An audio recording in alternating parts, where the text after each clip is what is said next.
Hello everyone, welcome back to another video. Today we're comparing two popular free personal finance software options, GnuCash and KMyMoney. Both are open source, but they serve slightly different needs. GnuCash is powerful and versatile, working on Windows, Mac, and Linux. It uses double entry accounting to track income, expenses, and investments accurately, making it great for small businesses or users comfortable with accounting.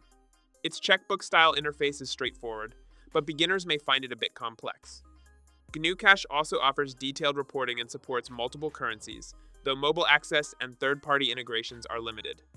KMyMoney is another free option, mainly for Linux but also available on Windows and Mac. It's more intuitive, with a layout similar to paid software, making budgeting, investment tracking, and file imports easier for non-accountants. While user-friendly, mobile support is limited and advanced reporting can take some effort.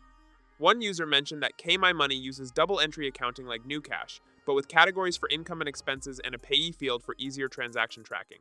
Another user praised GnuCash for its reliability, saying they've used it for over 8 years without issues and successfully imported old Quicken files after losing data. They highlighted its fast performance and robust reporting as major advantages. So, how do they compare?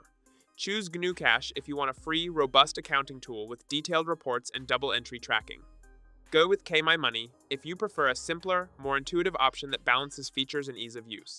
Let us know which one you prefer in the comments, and don't forget to subscribe for more tech tips.